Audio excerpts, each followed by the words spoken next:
resource plan process. And so I'm going to have Alonzo come up in a minute, and he'll introduce the folks that are here from Siemens, and you'll get to know them very, very well over the next several months.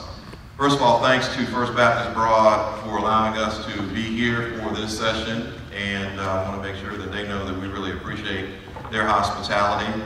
Also, just from a safety standpoint, just a couple of quick reminders. We are again in the room here at First Baptist Broad in the event that we have to exit.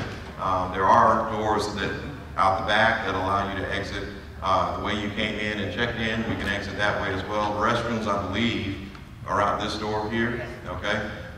We will have a working lunch today as we normally do, and a very busy agenda today. But we are certainly going to endeavor to stick to our time commitments and make sure that we're out of here by 2. And so we just want to say welcome everyone. What I'd like for us to do, and I'll ask Alonzo to do this for us, and when you introduce our folks from Siemens, go ahead and let's make sure we do the intro of our Power Supply Advisory Team members who are here, so that, and again, like I said, over the next few months, they'll all get to know each other really, really well. And anything before we get started, I know we've not met in a couple of months, and so hopefully folks have had a chance, you'll have a chance. There'll be a little bit of review in what they present. You'll see that here in just a little bit. It'll seem a little redundant, and as we've said before, that's kind of been built in so that we can all stay on top of what we're here for. And so again, I ask that because the room is a relatively large room, if you do have to speak and want to make a comment for the benefit of those from the public that are here, I think the mics are all hot around the table, so please try to use the mic. So I'm going to turn it over to Alonzo Weaver. Those of you who don't know Alonzo, he's our Senior Vice President and Chief Operating Officer. So Alonzo. Good morning. Good morning. I'm glad to see so many of you here, and look forward to having a very, very energetic discussion and getting great input from you regarding our power supply options. We appreciate you being here for the Power Supply Advisory Team meeting today. Your work is very important in what we try to do and try to decide.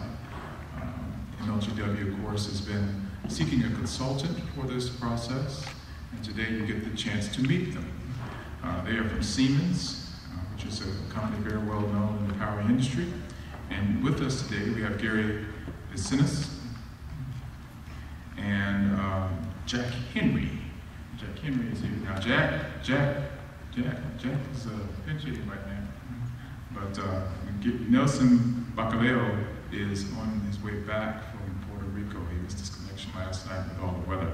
So Gary called Jack and said, "You got to be here." And Jack got on a plane and he got here at midnight last night. So if you look, got a little bags in his eyes, you'll understand what happened. But they're going to engage you, and I want them to know who you are. So at this time, I will start. Jim, if you could introduce yourself and tell your role on the team, and go around and everybody introduce themselves. Good morning, everyone. I'm Jim West. I'm the Vice President and Chief Customer Officer at MLGW.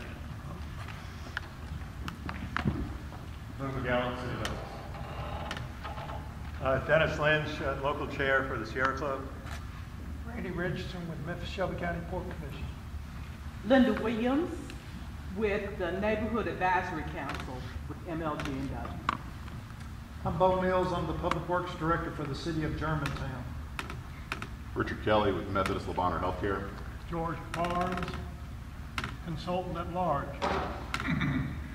Sandra Upchurch, Energy Justice Manager for the Southern Alliance for Clean Energy, and I serve several NAACP roles. Really commending MLGW for this major undertaking. We support you all fully in this process. Jen Hunsberger, I'm with Praxair. I'm the second Linda L. Williams. I'm with the RISE, R-I-S-E Foundation. And what does RISE do? RISE works with families to help them make improved decisions with their resources, and certainly the payment of the utility bill is something that we have been very successful with the variety of programs that currently exist already with things like this. Thank you. And so I'll turn it over to our consultants. I want to recognize Frank Fletcher, who's our project manager on the IRP process, And we've got several MLGW employees who just kind of wave, let them know that you're here and you're here. And we've got a lot of visitors from TVA and other organizations who appreciate you being here. So at this time, I'll turn it over to Gary.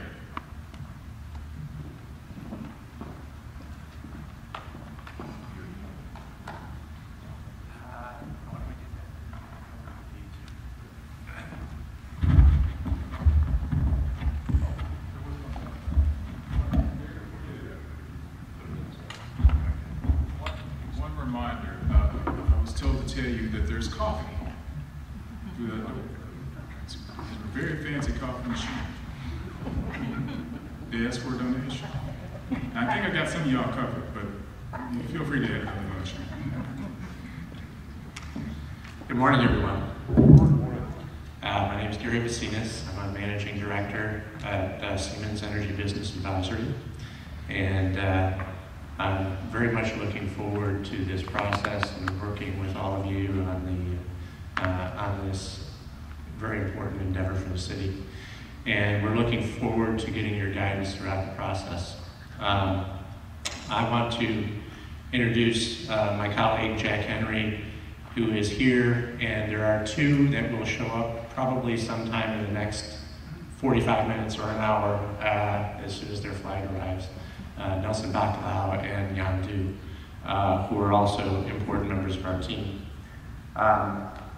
What I'd like to do today, and let's make sure that I can move these things forward, is to spend a little bit of time describing our team, our role, provide a little bit of perspective on what we would like to get in terms of guidance from the PSAT team throughout this process, both today and throughout the next 6 to 7 months or so that we have during this process.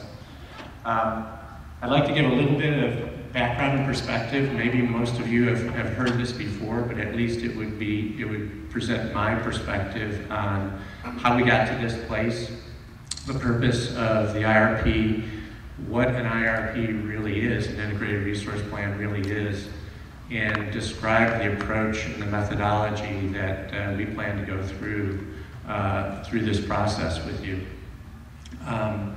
We also are going to make this interactive. I'd like you to feel free to ask clarifying questions or anything at any time. Just raise your hand and ask your questions as we go.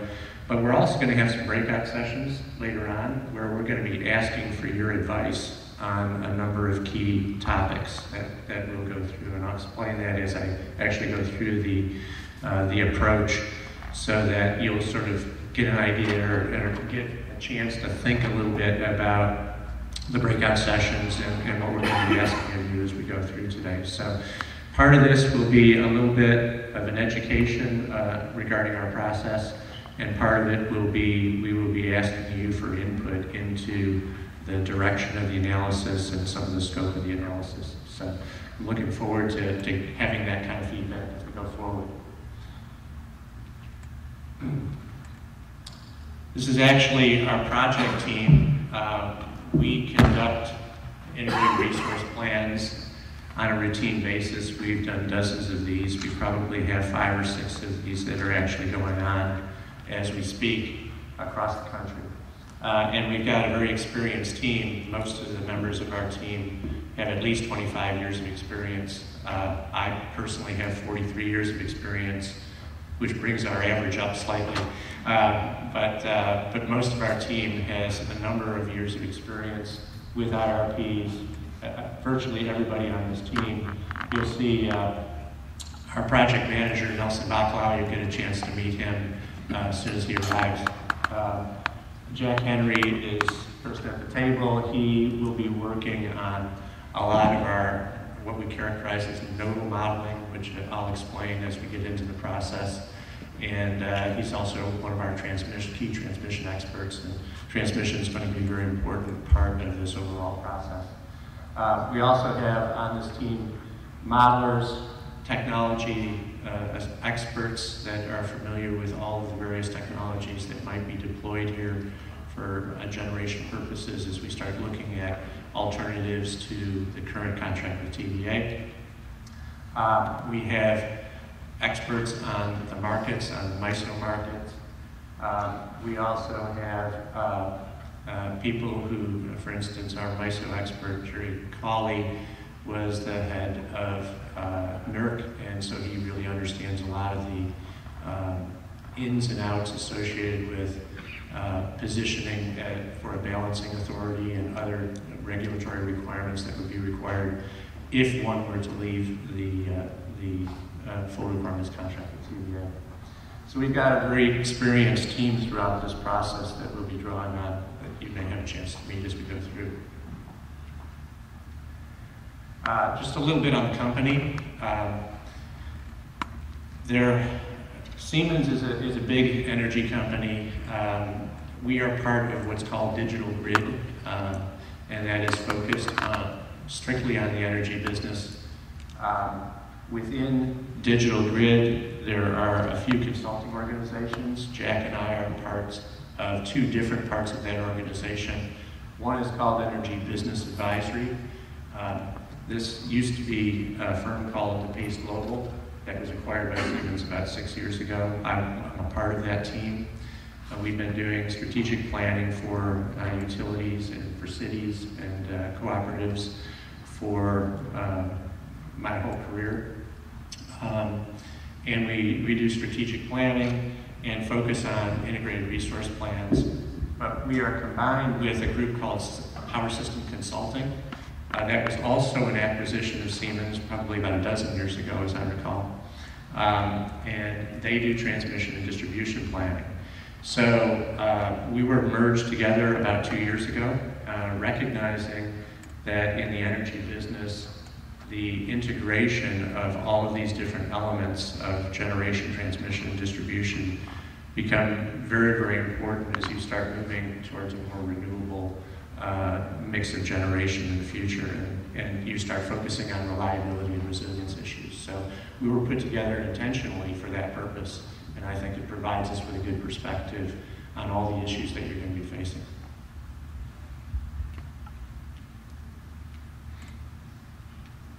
Okay. So in this engagement, as you are well aware, this is your fourth meeting. Our intent is to involve this committee on a routine basis, virtually every month for the next several months and through the beginning of next year. And what we'd like to encourage from you is to get and keep your commitment through this process, because it's critically important that as we form our approach and all the inputs to the analysis, we want to be as comprehensive as possible, and we want to consider every issue that is on the minds of the constituents of the city. So it's very important that you provide us input through this entire process, and we're looking forward to gathering that input. And we're looking forward to your guidance. So today, as I mentioned, we'll go through the steps that are kind of on the left, providing you with some background in our approach and some inputs. But in the next meetings, we're going to keep unraveling it's kind of like peeling the onion. We're going to keep getting deeper and deeper into these, and we're going to be asking for your feedback throughout that process as well. In parallel to the PSAT meetings, we will be having a series of public meetings. And these public meetings will be similar in nature, probably higher level, and we will have fewer of them, but our intent is to have one next week on the 20th, and then one towards the middle of the process around November to get feedback on inputs into the process that we'll be describing. And then one more towards the end of the process in March, as we complete our analysis and our report in April. We understand that there's a lot of pressure to get done as soon as possible, and we're certainly going to make we intend to take every step possible to do that, but we also don't want to shortchange the process, and we want to make sure that it's complete and comprehensive. So our belief is that it's going to probably take us that length of time to actually fully vet all of the issues that need to be raised here. So the stakeholder process is going to be very important throughout, from the beginning to the end, and it will involve both PSAT and community engagement. You can't read this. This is our schedule. If you could read it, you would see that we've got a very thorough process with lots of steps in it. This is why it's important not to shortchange any of these steps. It basically involves a great deal of input development to the process that I'll be describing shortly. There are stakeholder meetings throughout the process on a routine basis and a periodic basis. And eventually there's a final report that is basically planned in the April 2020 timeframe. Yes, question? Are you going to email us this presentation? Yes, we can certainly do that if that's it. So, absolutely. We can provide it. It may be even possible to send it around to people while we're talking, I'm not sure. So let me provide a little bit of background and perspective to how we got to this point and what is an IRP and how this has evolved. My understanding from our discussions with JT and his team is that this really started in the middle of last year when Memphis was given some unsolicited bids to replace the TVA contract. For those who are not familiar, there's a 5-year option that that MLGW can exercise at any time through the length of their contract to be able to get out of their full requirements commitments to TVA. And 3 separate bids came in over the course of a few months. One was focused around a nuclear option for the Belafonte plant that was never actually put into service, but it was partially built back in the 1980s. And a developer was provided a proposal to the city to basically come in with a fixed price for that nuclear option. And they had ICF do a study associated with that would suggest that there might be savings associated with that option in combination with other sources of fuel to reduce the cost from TVA. Shortly thereafter, there was a second option that came in from Friends of the Earth. They had a consultant, which is the Bradley Group, that performed a study that basically suggested that a primarily renewable portfolio could also be lower cost than the TVA option as it stood. And they provided a couple of snapshots in time in terms of their view of the market, and also suggested that there might be savings associated with that option. Then a third group came in, and this was from a group called ACES, which basically works with cities and cooperatives across the country and provides market purchases on their behalf, basically for cities that want to outsource to them. And they basically did their analysis, and they said that if you went primarily with the market, you might be able to come in with lower costs than the TVA option. So the problem with these 3 studies is that they were all relatively incomplete in terms of the analysis that they performed. And I'm going to take a few minutes and at a very high level go through some of the things that they did that are only partial analyses of what an IRP would do, what an integrated resource plan would do. So an integrated resource plan has to be comprehensive, it has to be unbiased, It has to consider all kinds of options over the entire planning horizon. And it has to consider risk and uncertainty. And these are things that none of the studies that were provided to MLGW actually did in any level of detail.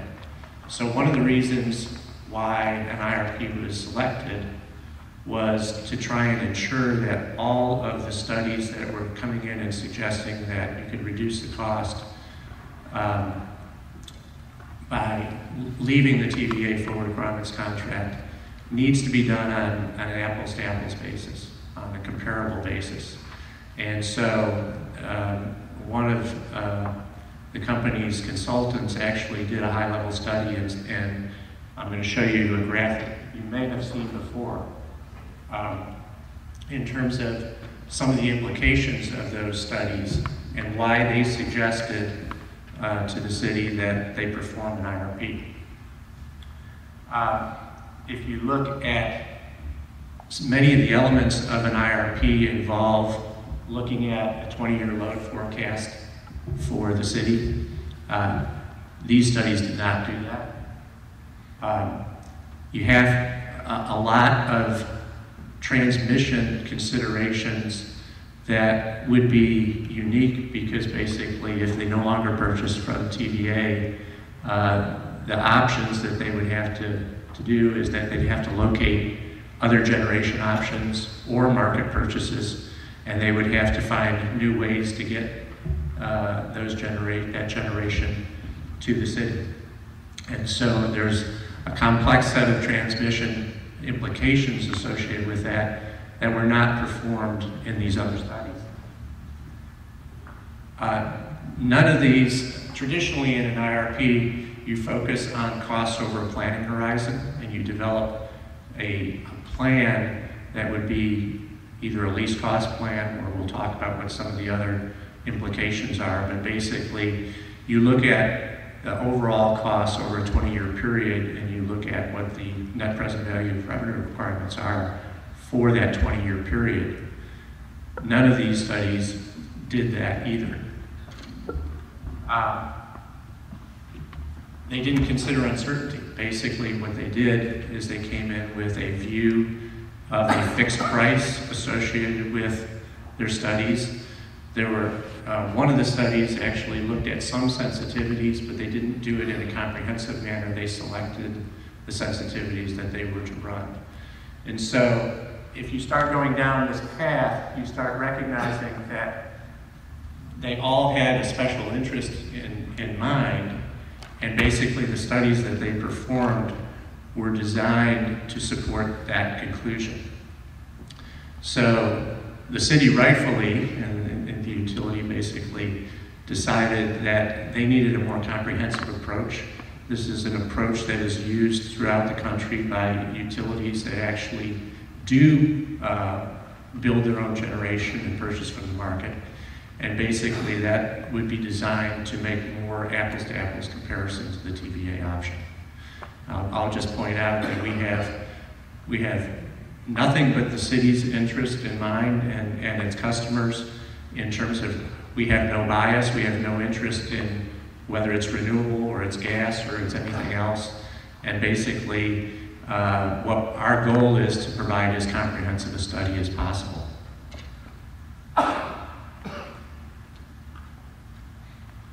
I'm going to just take a couple of points in addition before I kind of move on to our approach to just explain some of the differences between these three studies because it's really a difference in how you look at the study horizon.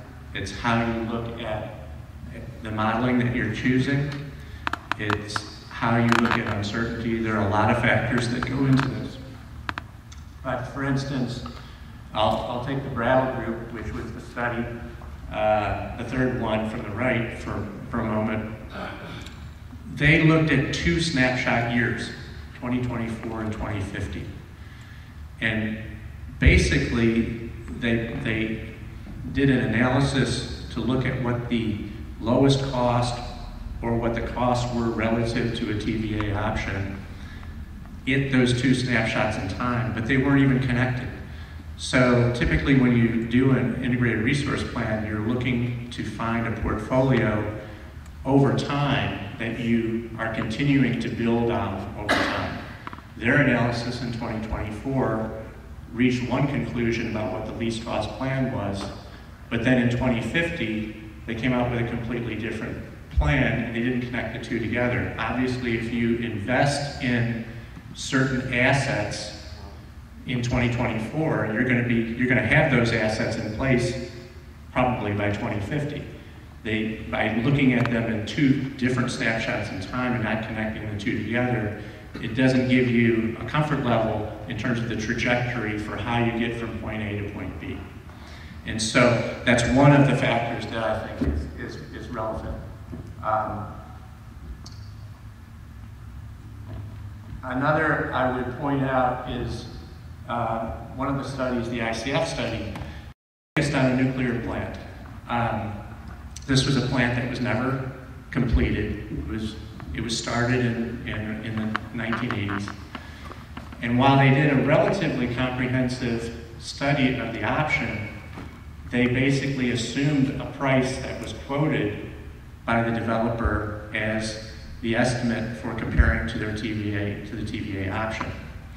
If anybody is familiar with what has gone on in the utility industry back in the 1960s and 1970s, and again with Vogel and Sumner, is that the actual cost associated with building and commercializing a nuclear power plant is seldom close to the original estimates or the fixed prices that have been quoted.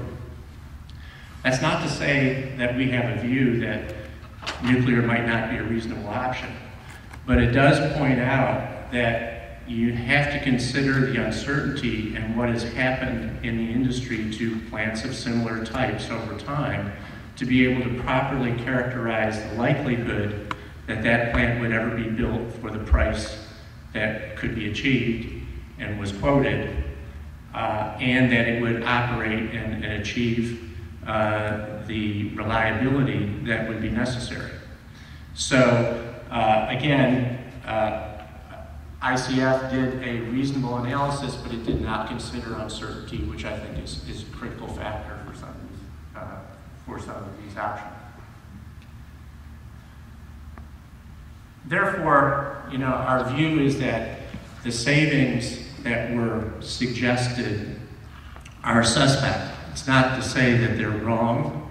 It's simply to say that unless you look at all of the relevant options and all of the relevant costs, that it's not really an apples-to-apples comparison. One of the other factors that was taken into consideration only by ICF and not the others is that there are a number of things that TVA does on behalf of MLGW that if the company were to get out of that contract and do it themselves, they would need to add a lot more staff and have a lot more capability than they have had to have today, which is not costless. It would cost something. And so to actually just look at the generation cost and say that there are savings associated with the generation portion of that cost and ignore the other cost and the changes that would have to occur within the company does not make that to be an apples-to-apples comparison. So that's another factor that we have to consider as we start thinking about this project. Finally, input assumptions. For most of those studies, we were unable to pull out a lot of the input assumptions for the studies. But what we found for the pieces that we could look at is that we saw that there were significant differences between some of the inputs for the various studies that were driving their assumptions of savings. So what are some of those inputs? So a number of the inputs would be the load forecast. That's one. Fuel costs, for instance, if you're using gas generation, the fuel cost assumptions are important. Emission costs in the future in terms of what the prices of carbon or NOx or other of the effluents. The capital costs associated with the various technologies that you would be considering, including nuclear or gas-fired generation, combined cycles, or peaking units, or wind or solar or storage, all of those kinds of things, and the costs associated with implementing energy efficiency and demand-side management programs. So all of those are critical inputs to any one of these analyses. And in some instances, for instance, we only had an ICF number versus in comparison with some of our baseline forecasts. Some of them were close. Power price is one of those. The capacity prices in the market, if you look at ICF's forecast relative to ours, they're quite different. That doesn't mean that one is right and one is wrong, but what it does say is that there's a fair amount of uncertainty associated with those forecasts, and whether you accept a high number or a low number can become an important input to the process. It also suggests that's one reason why you want to do an uncertainty analysis or a risk analysis, is to make sure that you capture those uncertainties in your evaluation. This is just another graphic. Again, we'll send you this information, but it basically shows you that the studies that we looked at had a wide range of views around what solar costs would be in the future, and also what the indicative wind costs might be in the future.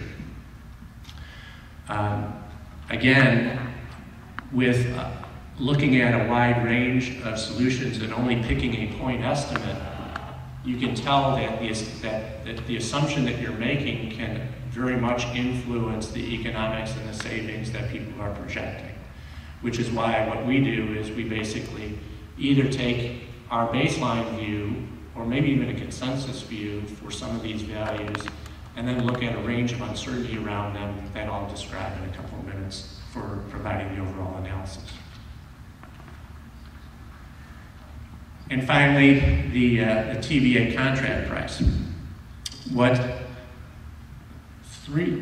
two of the three forecasts did is they basically took the current TVA price and escalated it at an arbitrary number. One of them took 2% a year, one of them took 5% a year. The other, which was ICF, actually did a breakdown of costs, as you can sort of see in the middle here, that they estimated from public sources. But then when they were done, they still just applied escalation factors for looking at what those costs would be in the future. So most of them showed TVA's costs rising at a fairly rapid rate in the future. Now, we haven't had a chance to talk with TVA. They're in the audience today, I know. But one of the things that we want to do is we want to make sure that we understand what they plan to do in the future. They have an IRP that they've put out, for example. And so they have a 20-year view of what they're going to be doing in the future, what they're going to retire, what they're going to build. And that could change their costs dramatically. It could go up, it could go down, depending upon what they do and what they choose to retire. Now, we have to make sure that we understand all of the components of the costs that they're actually charging in their full requirements contract to the city. And we hope to do that. And some of those may be stranded assets where they are closing plants down that you wouldn't have to pay if you weren't under that contract. But on the other hand, there are also costs that you would have to incur if you were going to do these things yourself. So it's very important that we get all of these factors straight as we go through the process. I'm going to stop there for just a minute and see if there are any questions on what I've just said before we actually dive into the approach that we're going to take to try and make sure that we do apples-to-apples comparisons. Any questions? Yes?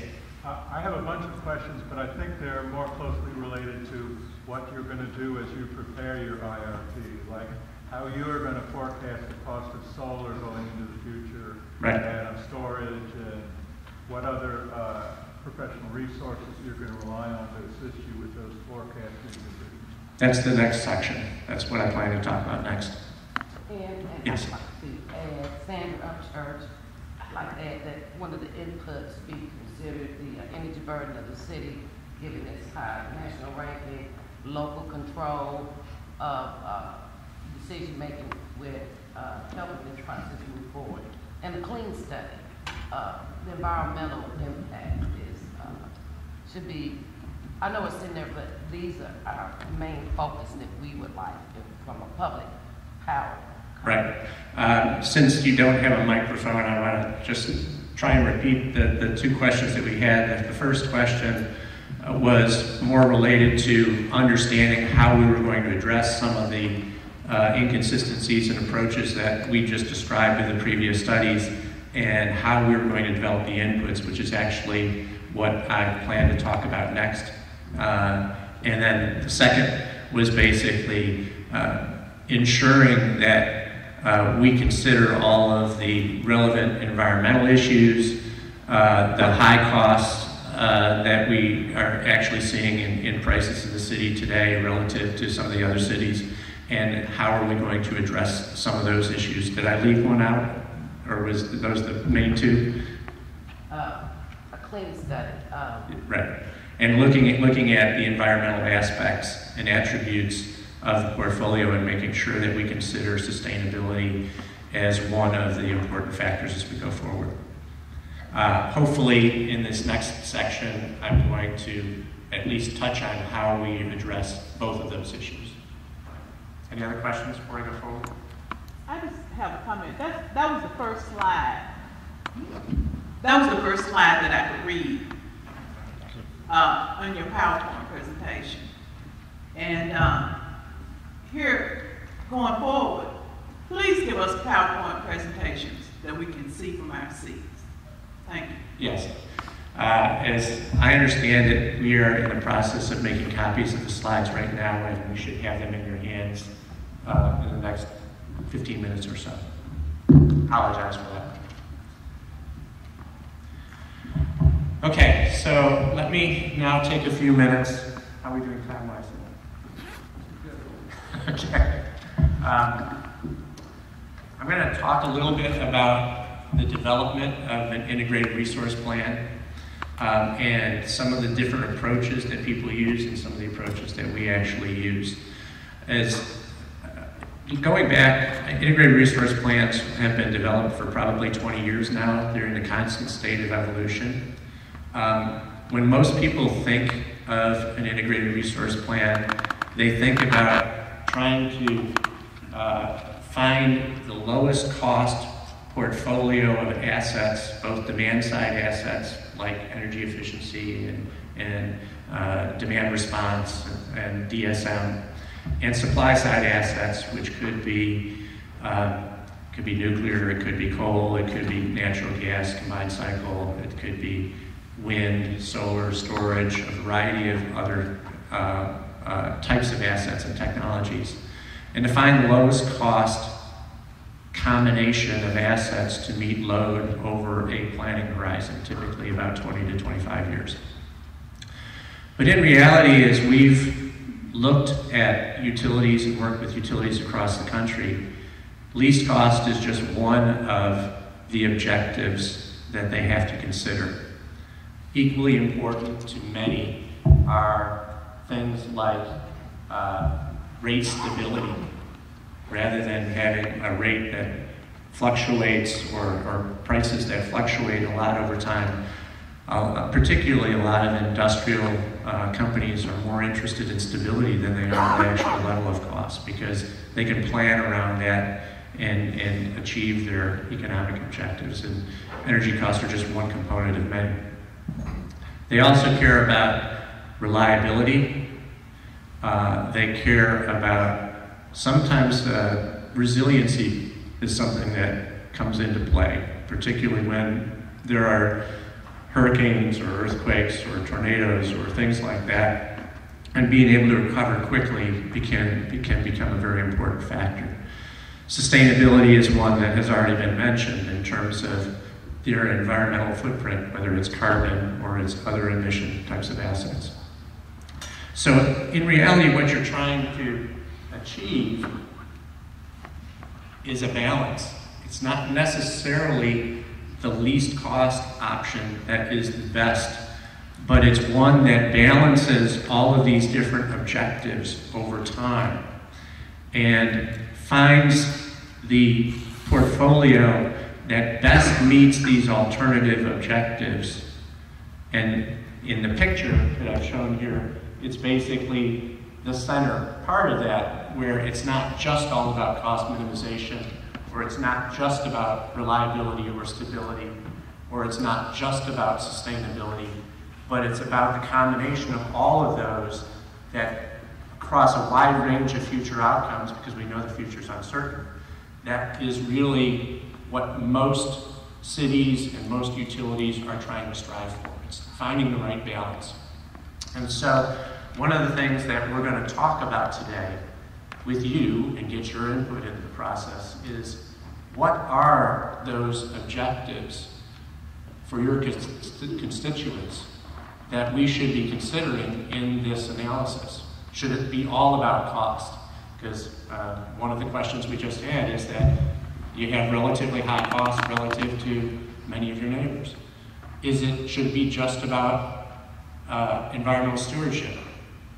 Should we be focusing on and giving greater importance to a clean economy rather than a low-cost economy? Because most of these have trade-offs. It's not that you can always find the lowest cost is not always going to be the most environmental. It's not always going to be the most reliable or the most resilient.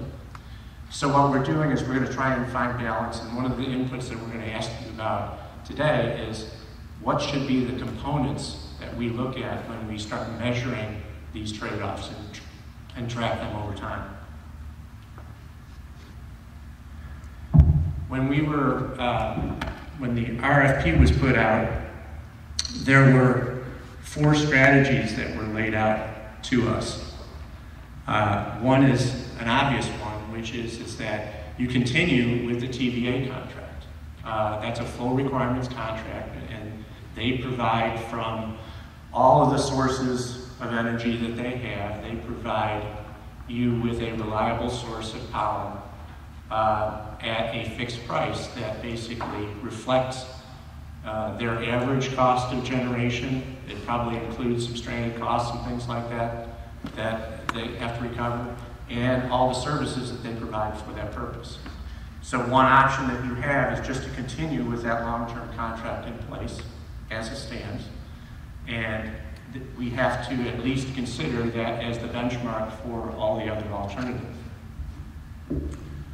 Second is a self-build situation, where basically, like many municipal utilities across the country, you build power plants or have PPAs that you basically put in place that would supply all of the generation if you were to leave TVA. That would also mean that you have to find new transmission agreements or connections, interconnections, and things like that to bring that power to you.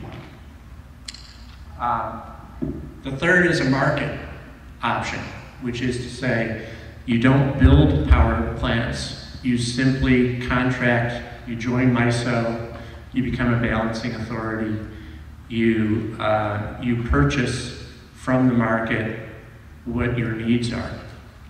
You could either do that, or you could have a third party, like ACES or someone else, do that on your behalf, but basically they would find the right mix of contracts to supply your needs. So those are boundary conditions, which basically says you could go all of one, which would be self-build, you could go all of the other, which would be market, or a combination of the two, which is the fourth strategy. In reality, chances are that fourth strategy would be more likely than the boundary conditions, but sometimes it's important to consider the boundary conditions to make sure that you at least capture the bounds, and then you can kind of look at how you can optimize within those boundary conditions. And so those were the 4 strategies that were provided to us to consider as we go through this analysis. Again, later today, I'm going to go through this in a little more detail, and I'm going to ask that you provide input into those strategies. Are those the relevant strategies? Are those the only strategies? Would you replace those strategies with something else? So that's something that I'm going to consider when we do the breakout sessions. I'm going to ask you to provide some guidance to. Then there's a stepwise process, and I'm not going to go through these in detail. Again, I apologize because there's too much on this page for you to actually read. But what I want to tell you is that this is a process that we have gone through for many, many years, and it's gone through regulatory scrutiny, management, city council, stakeholder processes. This is a process that we go through to make sure that there is a structure to the process that we go through to make it as complete as possible. I'll just quickly walk through some of those steps. We start with what I just mentioned, which is defining the objectives and associating metrics with those objectives at the very beginning of the study. Because if you wait until the end of the study to define what your objectives are, there's a risk of not capturing all of the relevant information that you need to be able to adjust those trade-offs. So you start by defining what the objectives are, assign a metric that is actually measurable to each of those objectives, and then track that over time and see how these different portfolios perform. Then we go through a screening analysis, which I'll describe. I'm going to describe each of these on a slide so that you get an idea of what the process is. But we basically look at all of those demand-side options, those supply-side options that I described to you before, and basically do an analysis of them to sort of say, what do those costs look like over time? And I'll describe basically how we're going to do that and how we gather that information and utilize that information. And for each of those strategies, we will develop a baseline forecast. That baseline forecast may be a Siemens forecast, it may be a consensus forecast of all of those input assumptions that you had asked about, which is load, emission costs, fuel costs, capital costs, things like that, performance factors. And we'll gather that for a base case, and we'll talk about some sensitivity cases that we consider to be boundary conditions, so that you're not just focused on a point estimate, but you pick something that's going to be a lot higher cost, something that's going to be a lot lower cost for the various options, and make sure that the portfolios that you select from that will at least do well in one, if not more, of those boundary scenarios, to try and make sure that we're looking at a range of portfolios that do well in at least some of those portfolios, and then we'll eventually test that against a wide range of outcomes to see how they actually perform across all of them. And that's what the risk analysis ends up being, which is that we will test these strategies against some scenarios. We will look at least cost, and from all of those scenarios that I'll describe a little further in a moment, we'll select certain portfolios, and then we'll test it against a wide range of outcomes and see how well they perform on those metrics. Ultimately, the portfolio that performs the best will be the recommended portfolio. Not the least cost necessarily, but that performs the best against all of the metrics that you help select, those that will end up being the best portfolio. I'm going to come back to this slide a little later in the afternoon. But these are some of the objectives and some of the metrics that are typical in the IRPs that we've been doing for utilities across the country. Some of these I would characterize as they're almost always a part of the objectives we look at. Some of them most of the time, and some of them some of the time. And I'll try and mention a few of these. So the least cost one is one that is in virtually every IRP. And that's usually, there's a metric associated with that we look over the 20 or 25-year planning horizon, and we basically say, what has the lowest net present value of costs over time? Those costs would be as many costs that are affected by the solution. So it's not just generation costs, but it could be transmission costs. And in the case of comparing to TVA, we're going to include all of the relevant additional costs associated with providing the services that TVA is providing to you. So we will probably want to select that. Another one is reliability. And that's quite important because TVA is a big system and can provide reliability. If you go with the market and you move to MISO, obviously MISO is a big market. You can probably procure what you need there as well, but it has to be reliable. If you build your own assets, you have to make sure that you achieve all the reserve margin requirements and some of the other requirements that are associated with providing the flexible capability behind your renewables and things like that. So there's a reliability component that is often in these studies. Other one that is in most of the time is stability, which is the one down at the bottom. People are concerned about rate stability. They don't want costs to be fluctuating back and forth all over the place. So what we often try to do is we look at how well alternative portfolios perform across 200 different scenarios. We call them stochastics, but basically all they are is a wide range of potential future outcomes. And we look to see how far those portfolios' costs occur across those 200 iterations. And basically, the ones that have the narrowest band of costs are the most stable. The ones that have the widest band of costs are the least stable. And so we have a measure that we typically use, which can be either the 95th percentile of the outcomes, or basically we call it a standard deviation, which is actually just a measure of variability that we use to measure that. And most people care about that too.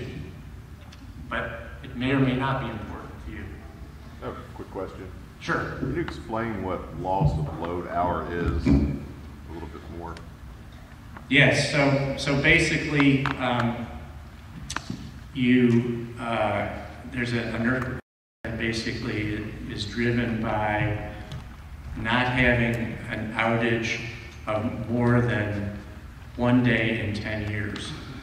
And so what we tend to do is we look at the variability in load over time, and we look at the supply that you would have from your generation, and we basically measure across a wide range of future outcomes what might happen and can you meet that requirement. We typically put in as a constraint in the model that you have to achieve whatever if you were going to be in the MISO market. MISO actually dictates that you have to have a reserve margin. I think it may vary from year to year, but it's typically somewhere around 15%. And so that is designed to ensure that you meet this NERC requirement of being able to serve your load nearly all the time, basically, is what that ends up meaning. And we actually have an analysis that we can perform that looks at the probability of loss of load where you can't meet your load requirements on an hour-to-hour basis under certain conditions. That's what that means.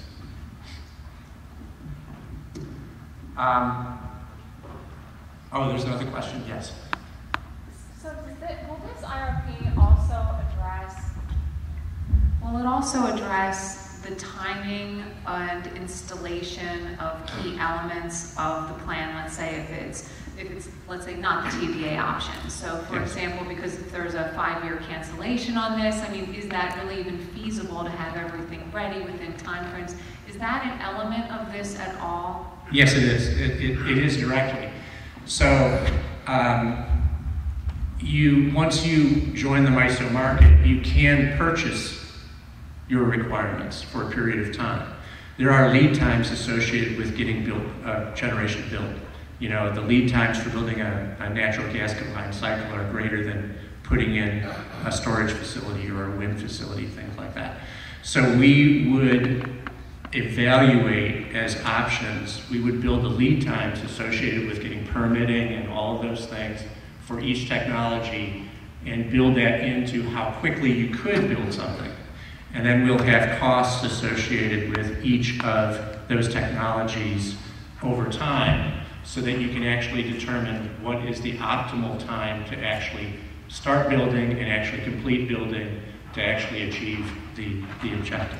So that all of that timing is actually built into the analysis.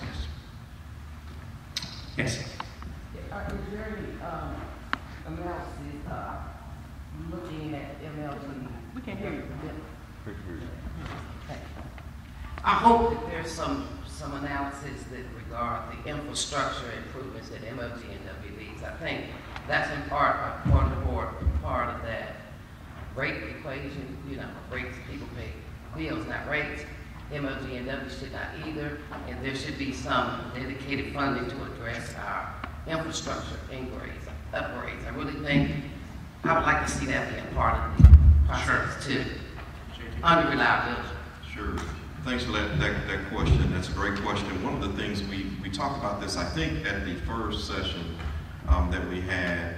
But one of the things that's really, really important, and it'll become more obvious as we get deeper into this, it's really important that we separate the internal infrastructure issues that we have at MLGW from this process. And it's mainly due to the fact that you may recall, we talked early on about the way in which we receive our power supply and how that physically happens and the network and all that.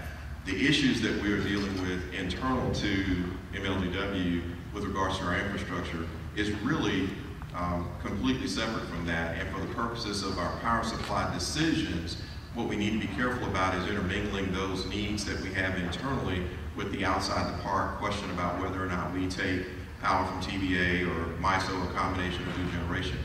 Ultimately, when it comes to cost issues, which may be where you're going, of course, at the end of the day, cost to repair or take care of our infrastructure and cost to purchase all gets funneled down into what customers see as a rate.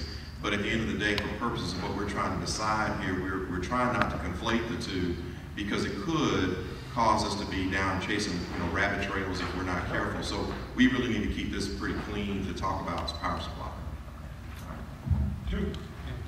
I'm sorry, go ahead. Then you go first. 2 points. One, have you done other IRPs similar to this relationship that MLGW and TVA has? We have done a few where we have looked on behalf of the city to determine whether or not their full requirements customer is serving their best interests. So I would say the traditional IRP is looking often at a different situation than one where there's a full requirements contract and you are looking at alternative options. But we have done them before. It has some unique characteristics that I pointed out. Obviously, looking at what the future of the TVA cost to you would be is one element that is not traditionally something that we would do, but we have done it before. Second, our constituents, our clients, I don't think your mic is on. Is there a button there? Is it on here? There you go. There you go. Yeah, it's on now. Our constituents are considered mostly about the cost. There are two things up there. You say least cost and about stability.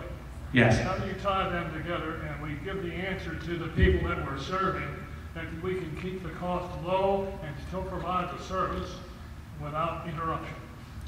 Right. And those are, again, I clearly want that input. That is something that when we get into our breakout groups, we're going to have you judge which are the most important of these and which ones maybe are not worth considering. So that's one of the things that I actually want your input on as we go later on through the process today. Okay? Yes. when you think of cost, least cost, it's very important to understand where your boundary line is for measurement. MLGW is owned by the city of Memphis, and you may reduce the total costs for MLGW, but increase the costs for the city of Memphis and increase the costs for the residents of Memphis. But an appropriate design of a future system would work to substantially improve the energy efficiency of our buildings and substantially increase the supply of electricity, rooftop solar panels on all of the city's buildings and all of the school buildings and all of the parking lots around town, so that we've reduced the total amount of energy that MLGW needs to create, but the community is getting all the energy that it needs, and the cost has gone down for everybody. There's also a pricing element on all of that. Unfortunately, TVA has hit its customers, and MLGW has rolled that into its customers, a connection fee. And a lot of that benefits large industries and makes a very huge disbenefit to individuals who might want to consider rooftop solar, or a small business that might want to put solar over their parking lot or whatever. So all-in pricing analysis is very important. It's not just the cost of generating the electricity and transmitting it to the place where the electricity is used. It's considering the impact on the city's costs and the individual households and business costs. Right. And we will try and incorporate as much of that as we can in the process, and we'll talk about how we will forecast behind the meter residential solar and things like that, and build those into the analysis.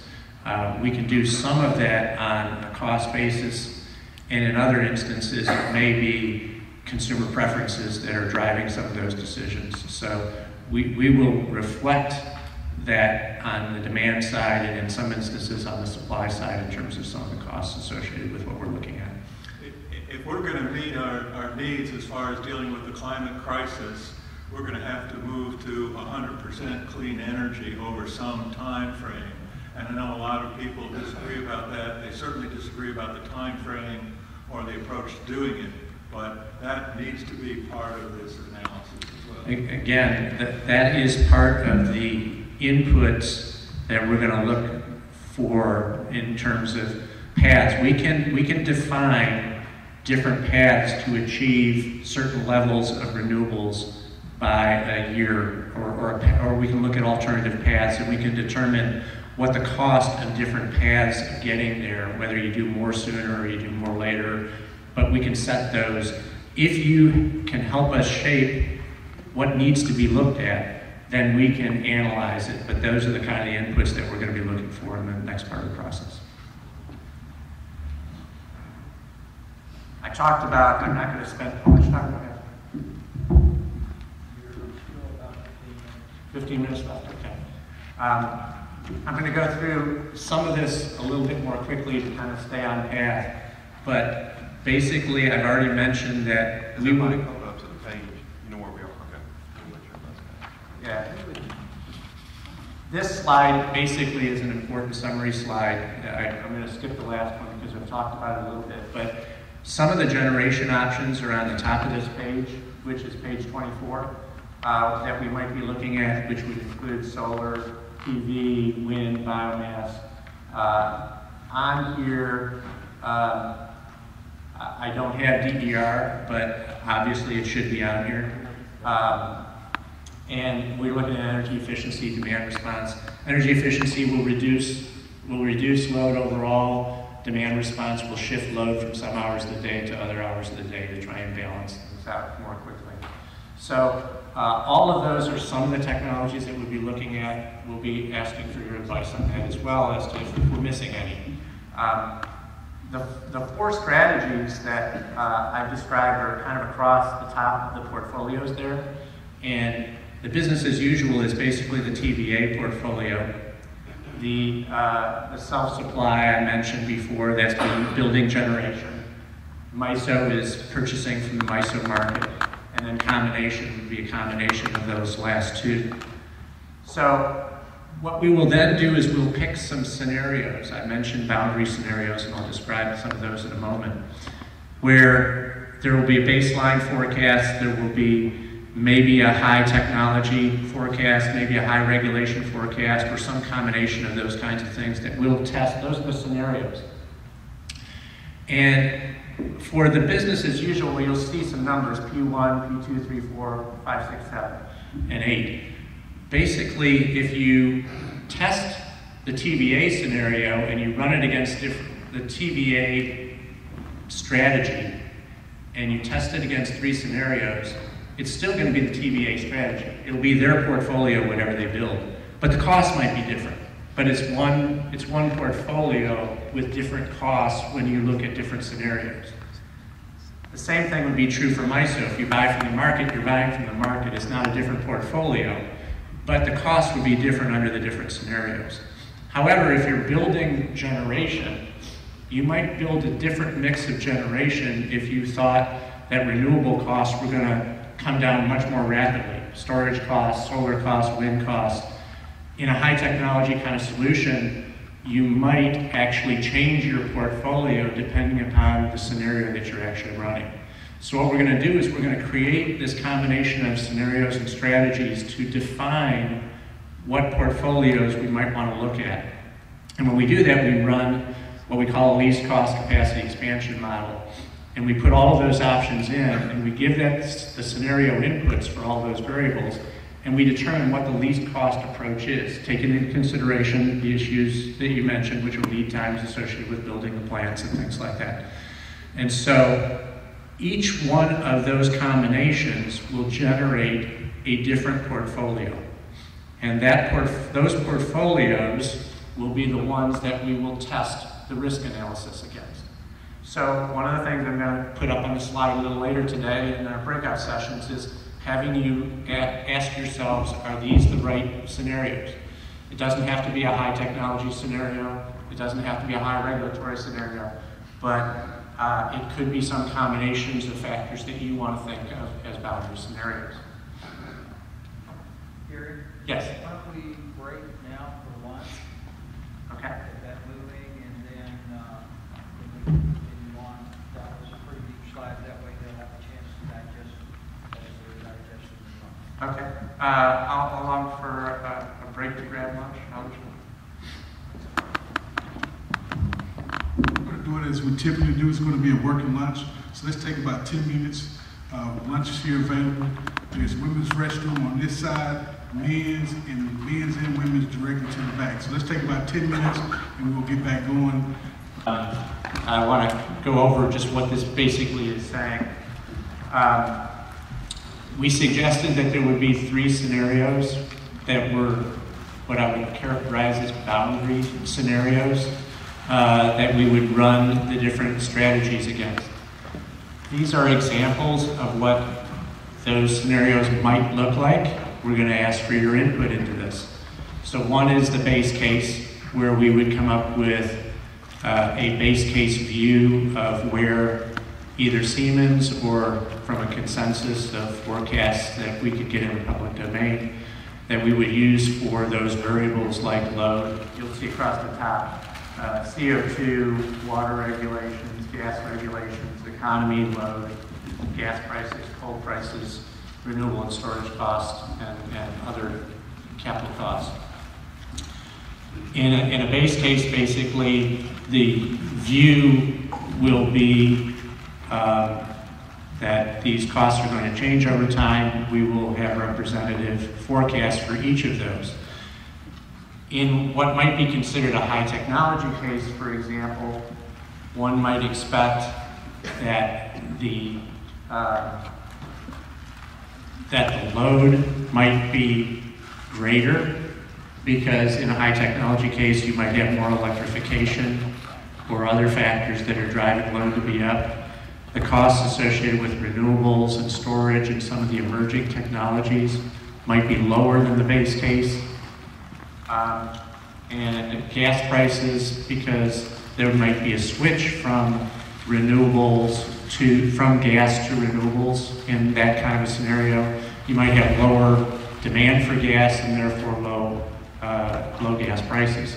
So basically what we're showing here is just some general trends relative to the base case that would show directionally how these other forecasts might move in that case, or in a high regulatory case where you might have high CO2 prices. You could have things like a fracking ban on gas, which would increase the cost of gas extraction. Things like that that would potentially dampen the economy, dampen load, but raise market prices. So these are two examples of the kinds of things that we might want to look at as boundary scenarios. We could construct others, and we can construct virtually anything you'd like to. For instance, you could have a high economy scenario. You could have a low economy scenario. What we tend to do when we look at these is we tend to look at three factors: markets, technologies, and regulations. And any combination of those could construct a scenario that you might want to look at to test these portfolios against. I have a quick question. Could you tell me what ACE and ELG mean? Yes, that's a water regulation, and I'm not sure I can remember exactly what that regulation specifies. I was asked that question earlier, and I've actually forgotten, so my environmental expert isn't here. Effluent limit guidelines. That's it. Effluent limit guidelines. Yes. Now those are basically in place and they're already there, so that one doesn't vary across the various cases. What you're really trying to do is you're trying to create boundary conditions where many of these variables are going in a different direction than the base case, so you can actually construct a boundary condition.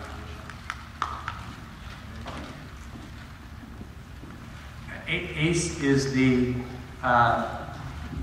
rule that just came out that basically is suggesting productivity increases for existing coal and fossil facilities. And so that's the latest regulation that has come out of the administration that some people are looking at.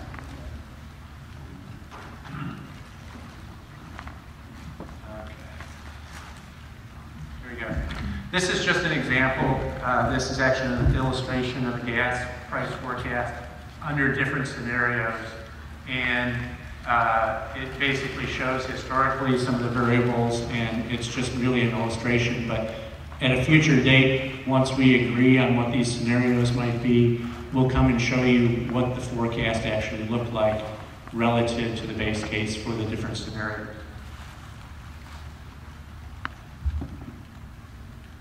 I'm struggling to get this to move.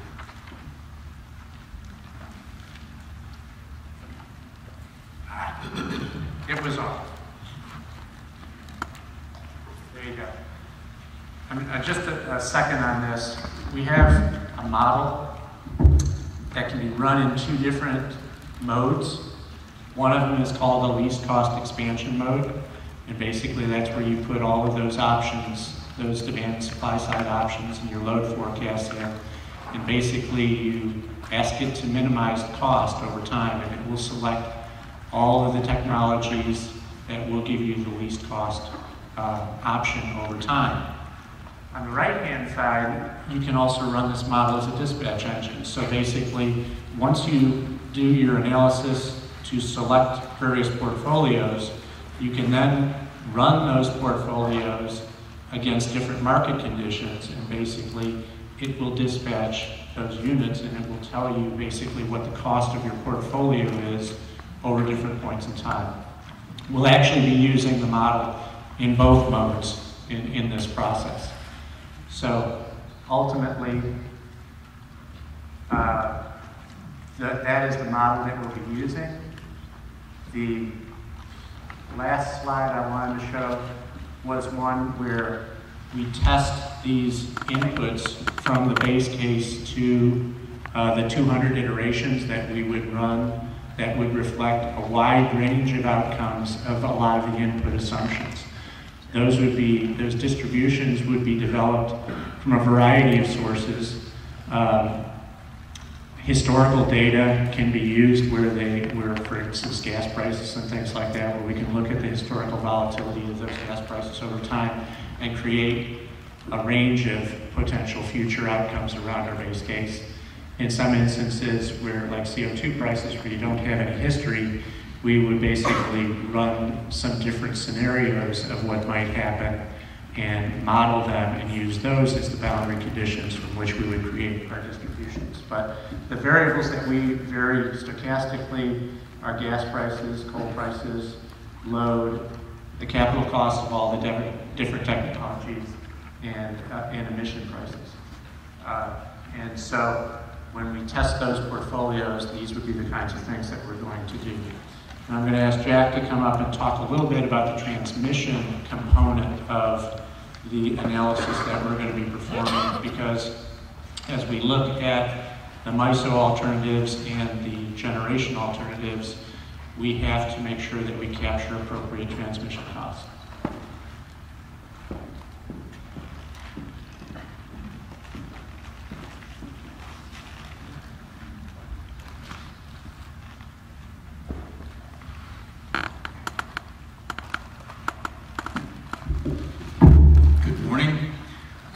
When we look at an IRP, there are two phases to the IRP. One is where we combine all these assumptions and we run it and we get a long-term least cost situation, and then it sounds great. But it's only half the picture, because the other half of that picture is, does it work in our system? And that system is not just the city of Memphis. It's not just Shelby County. It's not just TVA as a whole, but now it's going to involve the MISO region, the region that involves TVA, as well as possibly CERC and other regions, because this is all interconnected. So when we look at the long-term capacity expansion plans, we pull that information in, and look at it with respect of our power flow models. And the power flow model is just nothing more than the mathematics of making power flow down the lines finally to the end customer. Okay? Now, this long-term capacity expansion plan is going to give us a dispatch, if you will, but we're going to put that into a power flow model and see what happens to the power flow lines, because if all of them are overloaded, well, that's not too good a plan. But we don't expect that, and we surely won't see that, because the power flow is more resilient than a lot of people might give it credit for. In any case, the transmission look will determine what problems are there, or what issues might be there in terms of overloaded lines and things like that. And from that, we can determine what needs to be upgraded or added to, so that you could get all of your power from the MISO market, so that you could build self-built facilities, so that you could stay with TVA. And all of these options will be considered, and the transmission plans will be set forth as such. Now, earlier they talked about how we were getting down to the mechanics of what's happening at the customer level. We're not going to be looking necessarily that deep a look, because we're not built unless we're building resources at that level. So, from the standpoint of rooftop solar or anything like that that we put into the plan, yes, we will see some of that lower system impact, but more at the transmission level substation that we're beginning to evaluate. This evaluation will determine what things need to be expanded upon, additions or anything like that, and then we can determine the capital costs from those.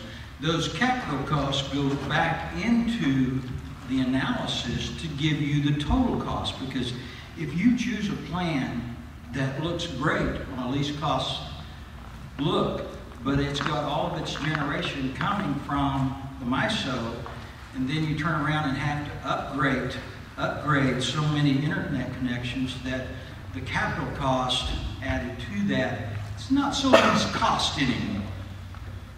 So the transmission goes in, it affects what's going to happen in MISO, it affects what's going to happen from a MLGW standpoint and how you interact with the TVA. As a part of this process, the first thing that we're going to be looking at is what your current situation is. And from this current look, we can just say, okay, turn off the generation that you'd be getting from TVA and have it all come from MISO. And we'll give preliminary looks very quickly based on that. But it won't be until we actually model all of the components that are in the long-term capacity expansion plan that we'll see what the real impact is. And we're looking at delivering this part in 2 phases. The first phase comes in early in the year or at the end of this year so that we can give you generalized cost on what we think is the best portfolio. But then we take a deeper dive into that and begin to look into the mechanics of what it's going to take for all portfolios. This aspect of it also gets into the timing of when things need to happen from a transmission point of view.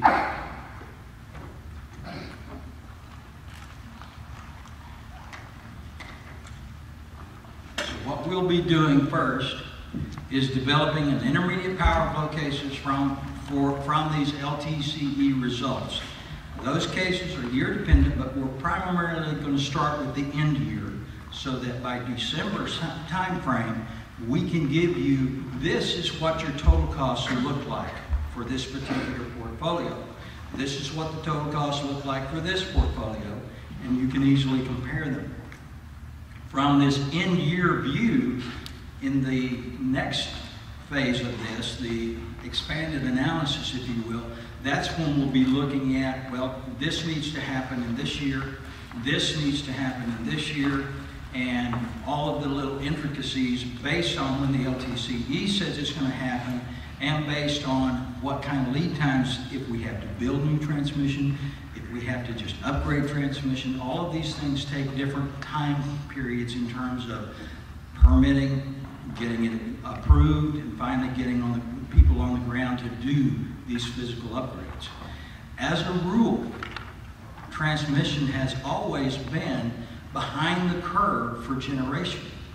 And it's because generators can get out there and build so quickly that the next thing you know, they're saying, well, hook us up. And we look at them and say, to what?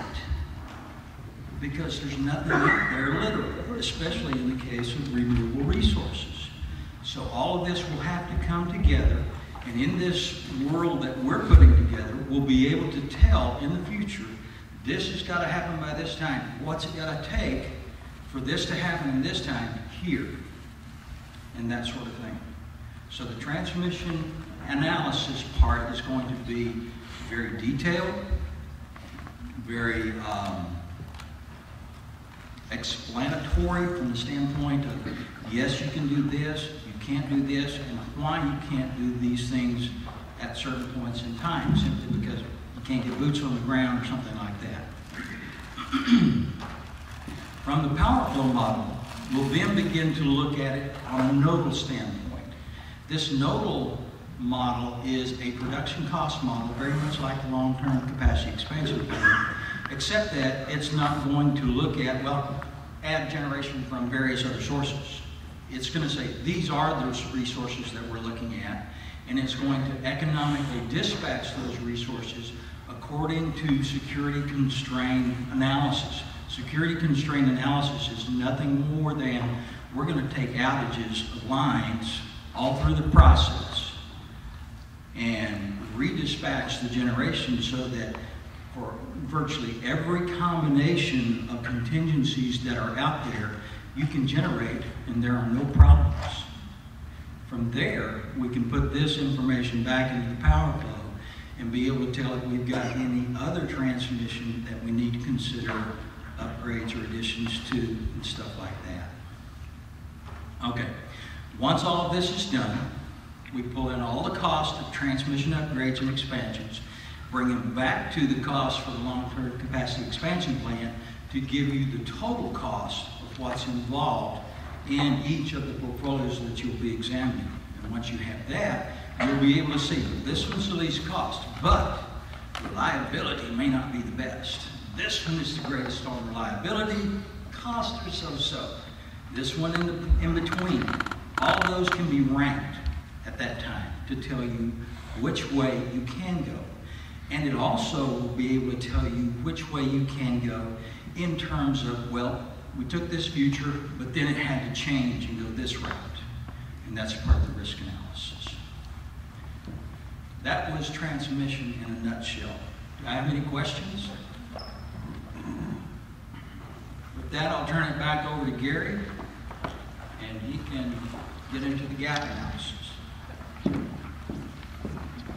The last component is ultimately the cost associated with providing services that you will, if you go to MISO, if you build outside the TBA region, what you would have to incur, you would have to do as balancing authority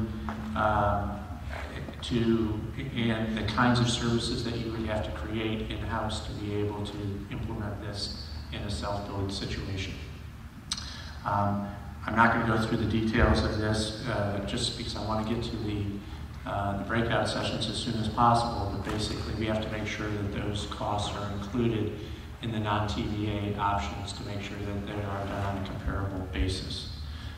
So ultimately, when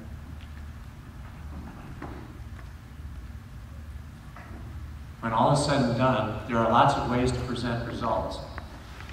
But basically for the 4 different strategies and potentially the 8 portfolios that we end up developing and comparing them across 200 different cases that we're going to run, and we compile the results of that, we'll go back to the original components, which says what are our objectives, our least cost objective or our most stable objective, or our environmental or our reliable or our diversity, or whatever those metrics are, and we'll go back and we'll judge each of those portfolios across all 200 iterations and see which perform the best. You can do this numerically, you can do this on a color coding basis, but basically the concept is that green is good, red is bad, yellow is in between, and very often you can take a picture of those results, and basically it can be very telling as you look at the different portfolios and how well they perform against each other in those different metrics. So depending upon what you select across the top and the portfolios you select down the bottom, very often a picture is worth 1,000 words, and you can look at it and say, well, portfolios 2 and 4, in this case, seem to perform better than the other portfolios. Those are the ones that maybe we should give the most serious look at throughout the process. So ultimately, again, we're looking at the 4 strategies, we're looking at market, we're looking at all of these things. And what I want to do as quickly as possible is to, after you've kind of absorbed basically the process that we're going through, and if there are any additional questions, I'll just take a minute there. But what I'm going to do is I'm going to go back to 3 or 4 of the input assumptions that we described, and we're going to break into 2. We're going to break the PASAT team into 2 groups, and we're going to give you a few questions that we'd like you to answer as a team, and then come back to the 3 sets of questions that we have and provide us some of your thinking and some of your results on some of these inputs. So are there any questions with regard to the approach that we've laid out? All clear as mud in terms of, yes? I don't mean this to be, how do you, in your scenarios, deal with like public policy type issues? So for example, going forward, is the current day regulations what your base case is, and then do you do scenarios around like, well, what if Tennessee joined Reggie, or, Right. you know, I mean, how do you deal with that? Because I hear, I'm not aware that there's a cost of carbon at the present day in That's the right. city. That's right. So, under current regulations, so like, just how do you approach that Right. going forward? That's a great question. For anybody who couldn't hear, how do you address regulations? Do you just use as a base case current regulations, or do you look at some expectations regarding future regulations? And the way Siemens does it, which is one option that we could actually use the Siemens as a base case, is that we have a view that in the future, there is still likely to be some form of carbon regulation. Probably not in the next several years, but starting at some point in the future. Our view is that there will be some type of carbon regulation, and we basically outline what we think that is likely to look like, and what the cost associated with a carbon framework would be in terms of what the implications are for modeling purposes. Others will assume in the base case, they'll just assume current regulations.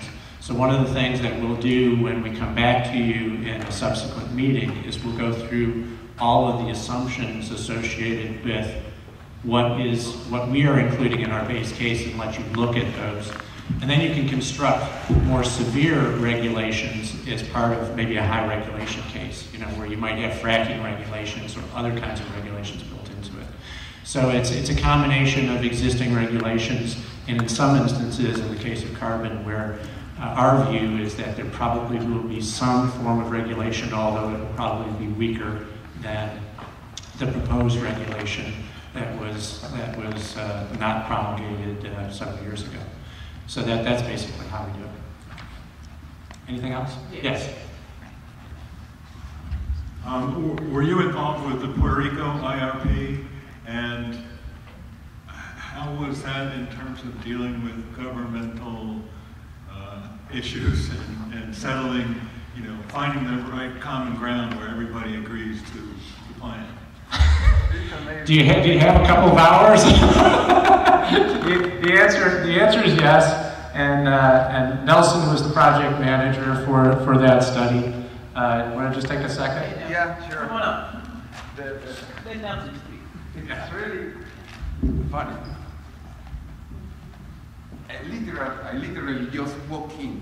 Because I was in Puerto Rico last night and our flight got delayed and we missed our connections, so we're just literally coming in. But yes, the dealing in general with the government and particularly with the stakeholders has been complicated. Yesterday we had the first technical meeting after the IRP was accepted finally by the Energy Bureau, and went quite well. There's always the typical issues. Some groups are very deep on renewables, and whenever you mention that you need some thermal in the system, they think that you have another intention behind it. So we have to be very clear why the thermal is necessary, why a combined cycle really helps the system. You cannot operate from the get-go a system without any thermal in there. But all in all, it's been a complicated process. But I'm happy to report that yesterday meeting went quite well. That answers your question? Thank you. So as complicated as this might be, it probably pales in comparison to Puerto Rico, if that helps. I think you had a question. I'm sorry, Ms. Williams. My question was, have we investigated the capacity of MLGW to assume some of the things that TBA is already doing? Well, that's the gap analysis that I'm referring to.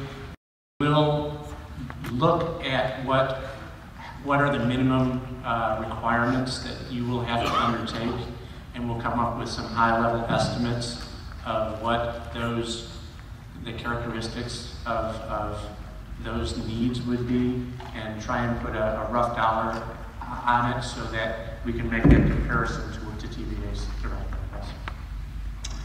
Okay, I'm going to turn to the breakout session now, because I want to give you at least 30 minutes for each set of questions. We're going to break into two groups, and Frank's going to tell us how we're going to do it. But let me just describe to you what we're asking you to look at, and then he'll give you the details in terms of how we're going to do the breakouts, where we're going to do them, and how we will come back together. So I showed you 3 slides before. One is the objectives and metrics slide, which is this one. One is the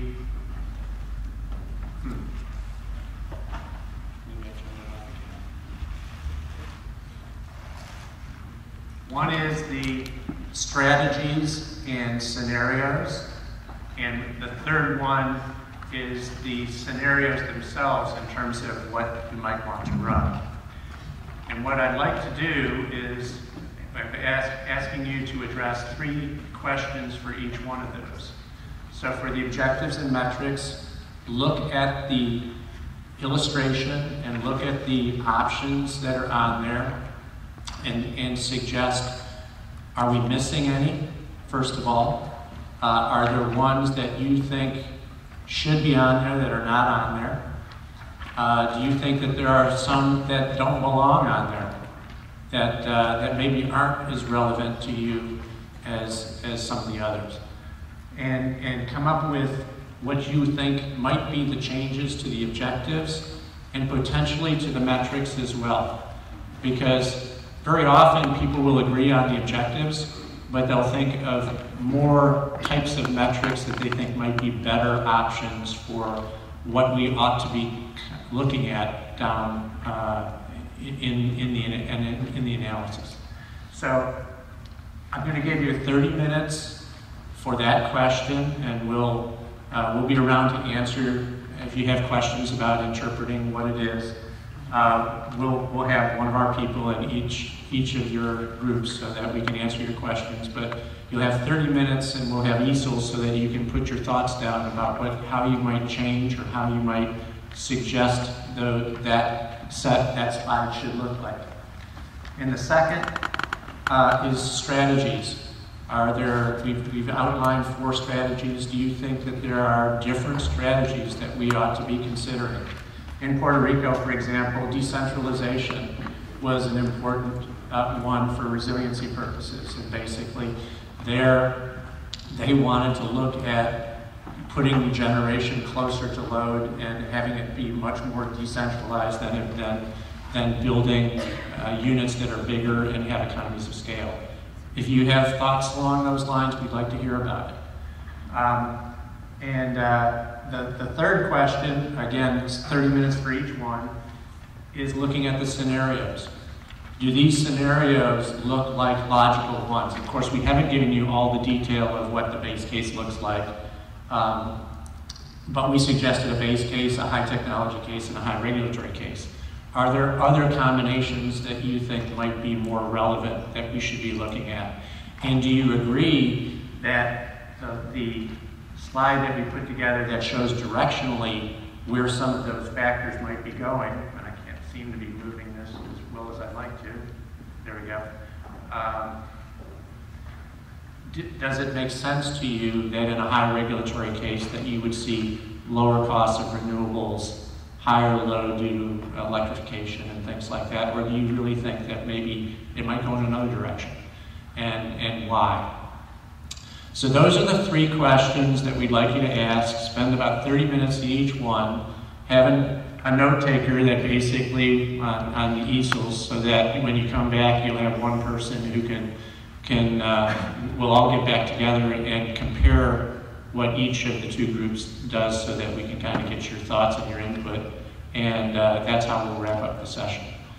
Any questions before Frank gives us the details as to how we're going to break out?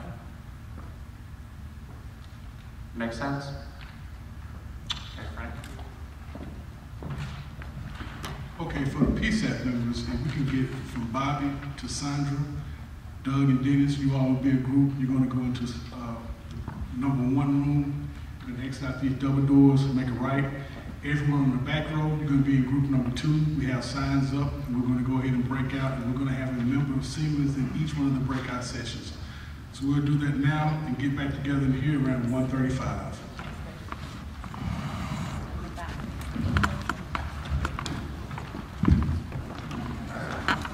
Your seat, we'll go ahead and convene the final 30 minutes of the meeting.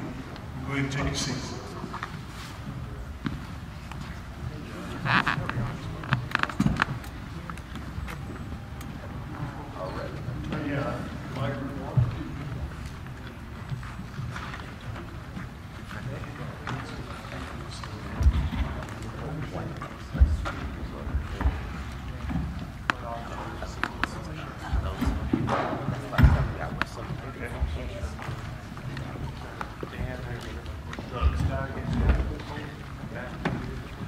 Okay, so what we're going to do is we've had each of the two groups split up and address all three questions. We're going to go kind of a question at a time, hear from one group, then hear from the other group, and see if there are any differences between the two groups and what their thoughts are.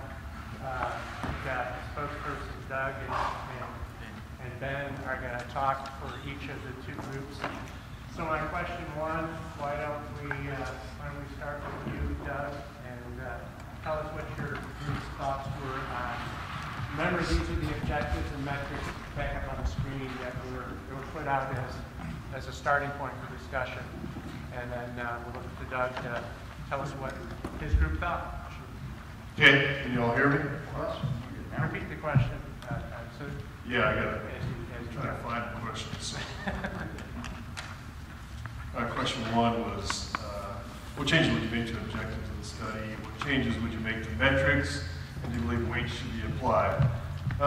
So before I even get into that, I just want to say, I know there were some folks in the audience who weren't in there, but the diversity of thought in our group was particularly impressive. We had, there was no shrinking violence, and we had a wide variety of opinion, and so we uncovered all kinds of things, which was really great. So on the first, what change would you make to the objectives of the study?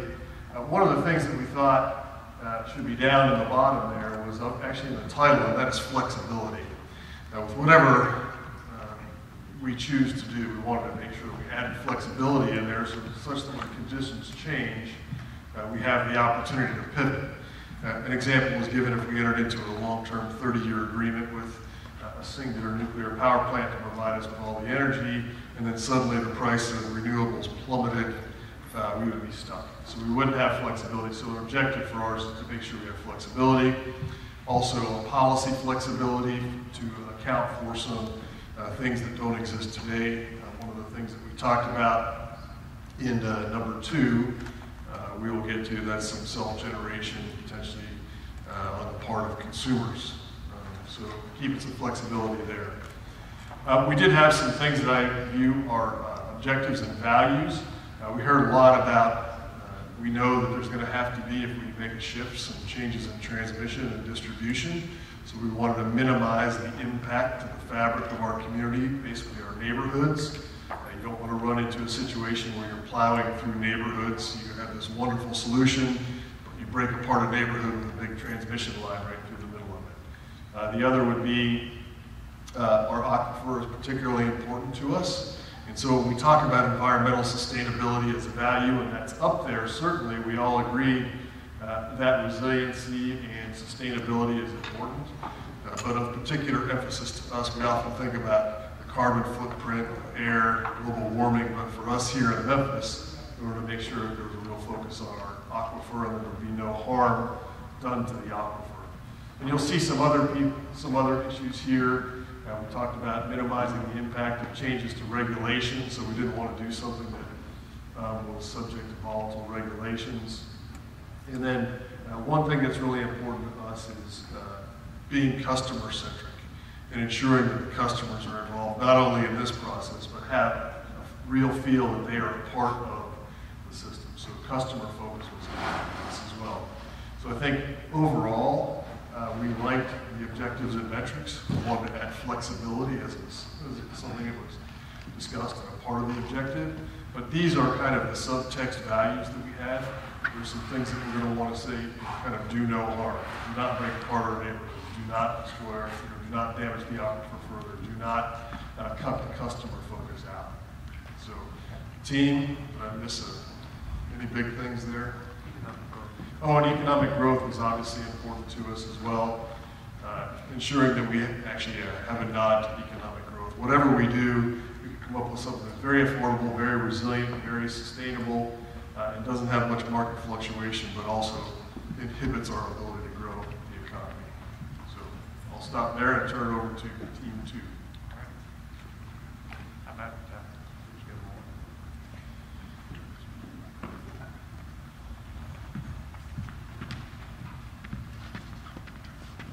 Well, I can talk a little bit without the microphone, and then we'll get it on. Start using the microphone. No. Okay. Y'all can't hear me? No. Okay. Bring it up. It's not on yet. It's not on yet. He's about to cut the mic. Yeah, it's not on yet. Watch this. There you go. Just use that one. Yeah, that's Oh, yeah. Let's use one. Okay. Thank you. That microphone should be on in just a second. He's up at the booth now.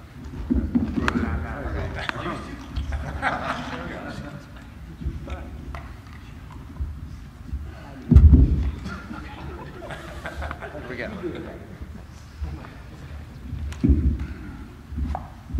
Okay, so our area, we did not add any to the objectives, but we prioritized some of the objectives over the other ones. So the first one that we talked about was reliability. One of our members has connections to hospitals, and so it was a very high priority item for him to make sure that our hospitals don't lose power. There's a lot of manufacturing in Memphis that can't lose power, so we're very much prioritizing reliability and how important that is. We talked about resiliency. That was our next section. And resiliency is the ability for a utility to undergo a disaster and get back online. So something like a tornado or an earthquake. We are on the new Madrid line, so we wanted to make sure that our utility is very resilient in where we get our transmission, where we get our power. We wanted to make sure that there are multiple transmission lines, so that if one transmission line goes down, we have other ones as redundant backups. And another, the last thing we talked about with resiliency was sabotage. If we had some kind of terrorist organization or someone with evil intent, how vulnerable are we to sabotage? So that's another resiliency question. That's one thing that we talked about. And I think let's see what else we got. Okay, the next priority item that we did was price. At the end of the day, we don't want the price to go up, especially for those in poverty. It'd be great if we had more reliability, more resiliency, more stability, but if our price goes up, that'd be bad. That'd be a little bit of a failure. So we wanted to make sure that the price does not go up, since Memphis has a high energy burden for those in poverty. Okay, so our top priority objectives became reliability, resiliency, cost. We talked about sustainability as well. We had some question mark items with that for the future. How cheap is solar going to become? What kind of technology? How much better is it going to get? And we talked about, the last thing that we talked about was stability. Stability being, we don't want to see fluctuations like with solar and wind. We may get a lot of energy from them for one moment and then it may dip, and we don't want our transmission electricity to be going up and down. So we want stable electricity. That's what we did for objective 1. Question? Okay. Any additional thoughts from the team? Why don't you start with question 2 then?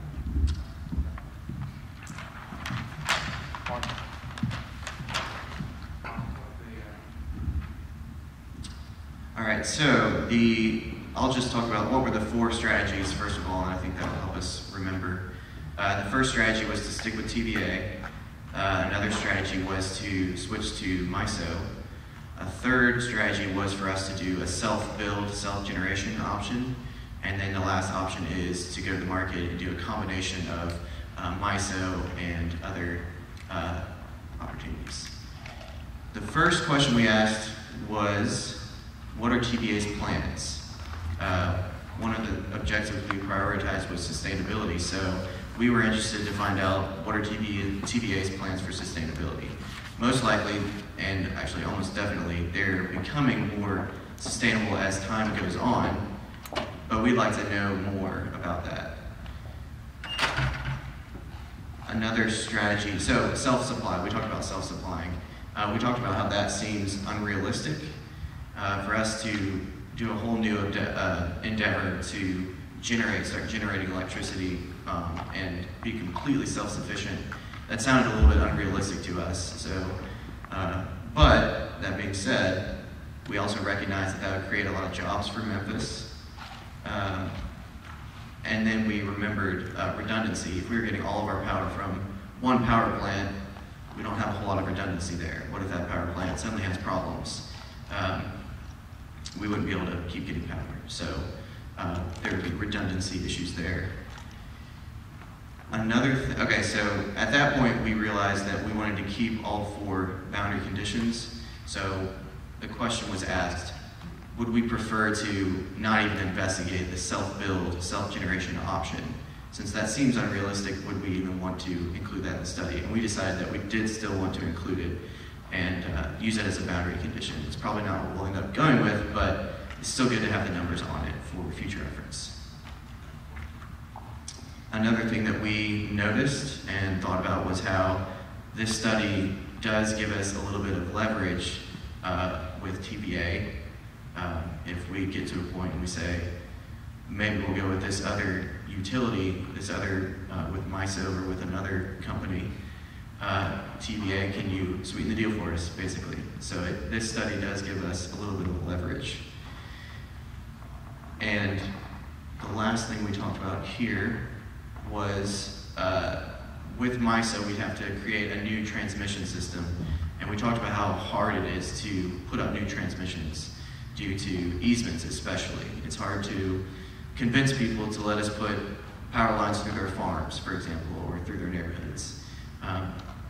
So easements may be difficult.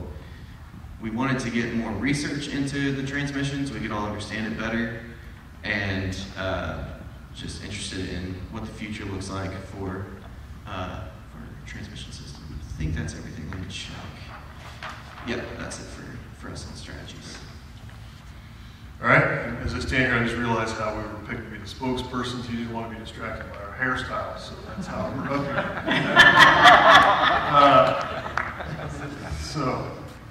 On question 2, I think we had a lot of the same discussions. I mean, the one thing I would also say is that, we kind of answered we talked about all 3 questions, and, we had talked a lot about the same issues. But in question 2, some of the things we really wanted to focus on are the customer-centric options.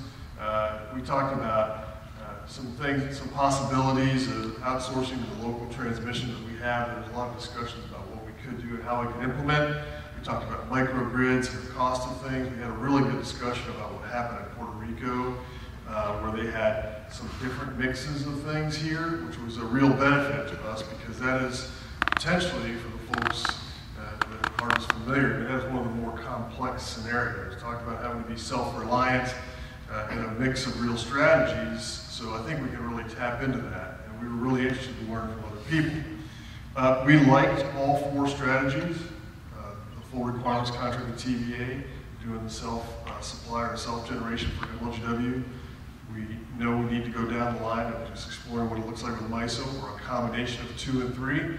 But as we talked about it more, it kind of dawned on us, and I know some of us have had this discussion before, but it really did dawn on us that there's really a fifth strategy that we'd like to pursue. And that is, what is the mix of 2, 3, and 1? Maybe 1 without the full requirements, but we have TVA as a supplier, we have MISO next door as a supplier, we have the ability to potentially self-generate. Why would we not look at that mix as well? We ought to keep as many options on the table as we possibly can. And as we began that discussion, we also talked about in the customer-centric realm, how do single source generators work in this equation. I know there's some technical terms behind that, but how do we, as we work on our climate action plan, how do we allow people locally to participate in this?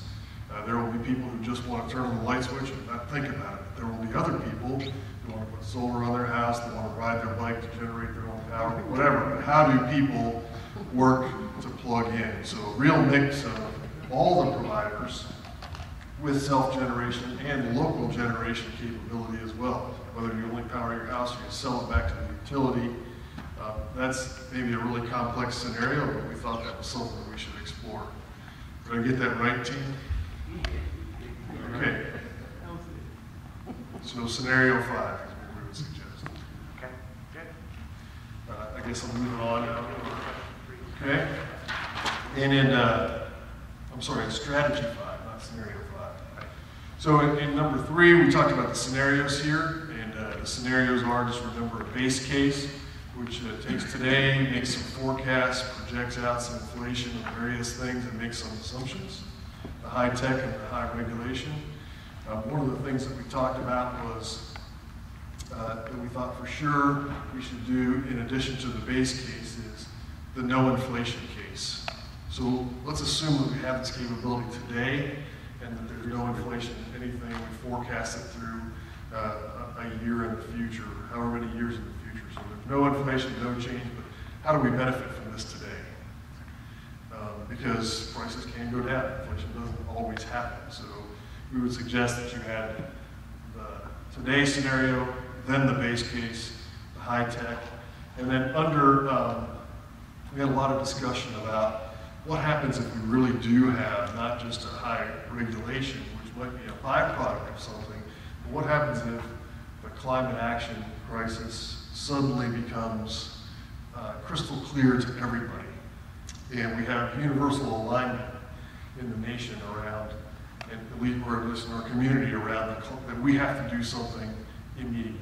So what happens in that scenario? Some of the assumptions here about what's higher and lower might change a little bit. So to the extent that we could either modify and adapt or do a high regulation subset of what happens when the climate, when people come to the conclusion that we have to act today on climate. And that would be a little slightly different scenario. A sense of urgency would potentially uptick for one of the scenarios that we run.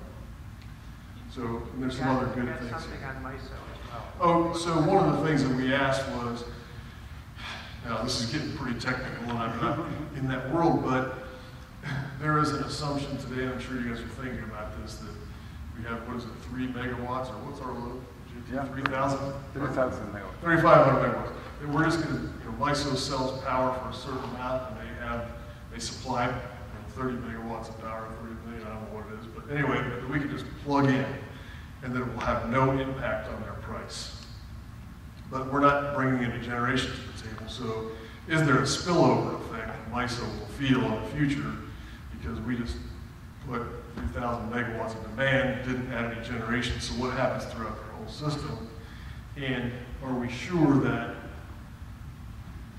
there's not some uptick? We know it's 5 years of notice with TVA, but what's the lead time for MISO? How much absorption do they have to have? Since they don't control their own generation, at least as I understand it, they send a signal to the market that I have 3,000 new megawatts. Somebody help me generate that. What does that do to their cost? And those 20 cents, I'm using round numbers because I don't know what they are, but those 20 cents today become 25 cents tomorrow because we put that pulse in the system, and then a few years from now we feel that. Everybody in the region feels it.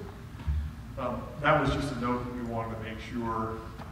And then there were some other things that, in addition to the today scenario, why don't we take the today scenario and then say, well, what happens if gas hits, whatever mix we go to, if gas hits the highest rate it ever was, or the lowest rate it ever was, or electric hits the highest it ever was, or the lowest it ever was, kind of some one-offs without changing the whole scenario.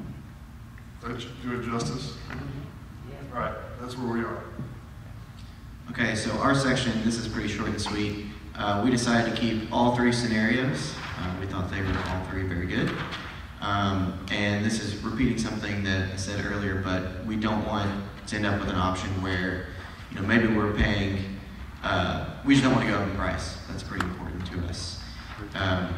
And we talked about renewables again, so people may start to install solar panels at each of their houses. So that may affect some of these scenarios, and other renewables as well. Maybe there's more wind energy in the future. But yep, that's pretty much it for us on question 3. Are there any comments or thoughts or additional thoughts around this?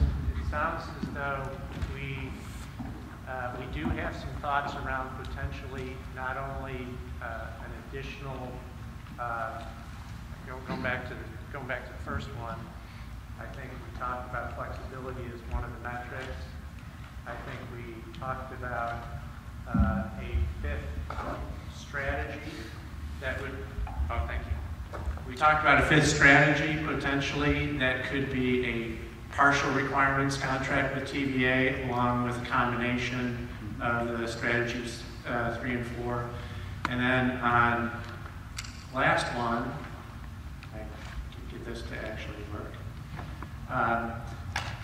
There was general agreement on the 3 scenarios, but there was also talk about not only potentially a 4th scenario, which was the no inflation case to go along with the base case, but there were also some suggestions around maybe some, I guess what I would characterize as sensitivity studies around specific actions like the climate crisis and things like that. So we're really talking potentially about not necessarily eliminating anything that we had proposed earlier, but potentially refining or maybe adding a couple more dimensions to each one of the 3 components. So first of all, was there a good dialogue associated with all of these? Was this worth doing? Yeah? Good. Did we have enough time? Did you feel like you had enough time to sort through some of these things? Because we're going to keep doing these kind of breakout sessions as we go forward, as we get into deeper and deeper dives, but I wanted to make sure that you felt like you had enough time to talk through these issues. I thought on that. I thought, how are we ever going to take a half an hour on each one of these? And then we ended up going, we're almost out of time. We got to keep going. So, I mean, that was really good. And, we need some flexibility in that too, because we may need to dig in on a few of these issues. Great, yeah. Mr. Gary, I think it'd be important to have an MLGW representative in each one of those breakouts too, to just answer local questions about the current. That's a great thought. That's a great thought as well. Is there anything else that you suggest that we might do to improve the breakout sessions or anything like that? Good. So I think that this was very productive. I was in this group 2 here, and there was a lot of discussion around disadvantaged communities, and particularly with regard to the rate impacts associated with the drive on rates was really not so much that that the actual rates are high because they're not in the region, but because it is.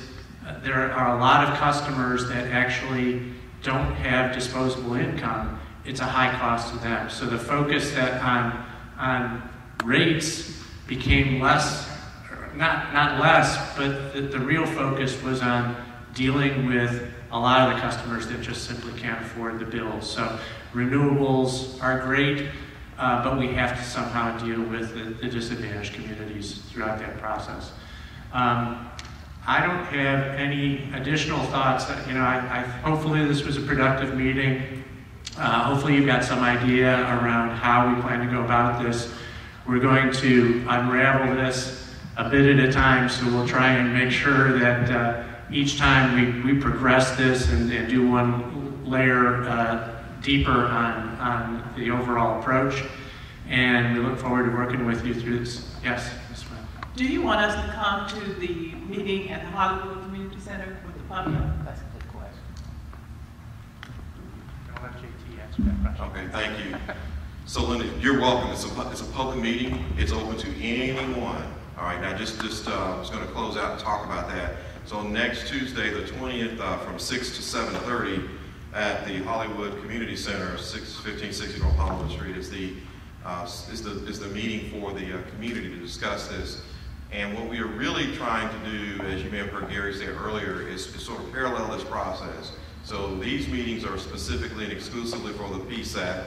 The public meetings will be those meetings where we can actually garner and glean input from members not on the PSAC, but it does not mean that the members of the PSAC can't come to the public meeting. Just recognize that it's really sort of the opportunity that the public will have to voice and weigh in, have some thoughts that maybe this group does or does not represent. So just be aware of that. But it's open to anyone who wants to attend. So that's fine. That's next Tuesday. So look, thank you all. I know this was a lengthy meeting, fairly busy. Appreciate you all being here. I want to say a couple of quick things. One, my apologies for not having copies of the presentation available at your arrival. One of the things that we're going to do to fix that going forward, everybody will, at the next meeting, which is actually September 16th, same location, same, where's Frank? Same bat time, same and all that, right? Same time. So right here, September 16th. But when you come back to the next meeting, every member of the team will have a notebook. It will have all the presentations in it that we have thus far done by sections, by meetings. So you'll have your own, have your name on it, everybody will be able to take it. If you want to just follow it online, that's fine, but we're going to do that just in case you get here and you can't access it through technology or whatever reason. So we'll have that for you when you come to the next meeting. So the good participation today. I want everybody to think through. I know it's beginning to get, as we told you all earlier, it'll start as we continue these meetings. It'll get a little bit more detailed and complex, a lot more to think about, and that's okay. That's really the process. I want to thank Gary and his team for being here and for taking us through and shepherding us through this process. Be sure as you are between meetings, and if you come next week, that's fine, but if you don't, certainly be sure to take the time between the meetings to think about things, to get input from those folks that you represent. Be sure that you are engaging them on this topic and on this subject, and so that you can bring that as well when you come to the next meetings. Okay. So any other questions? Anything else we need to answer before we're out here? I know we're over by just a few minutes. Apologize for that as well. Again, I want to say thank you to First Baptist Broad and for their staff for allowing us to be here today. Its accommodations, I think, worked out well. I know we've got some things we'll do to make sure the AV stuff's a little better for you next time. But I appreciate everyone being here. Any other questions, thoughts, or comments? All right. Remind everybody to turn in their name tag. When you leave, be sure to take your name tag, drop it off, I think at the desk, or just leave it where you are. Leave your name tags where you are, and we'll pick those up. Okay. All right. Safe travels. Thank you for being here.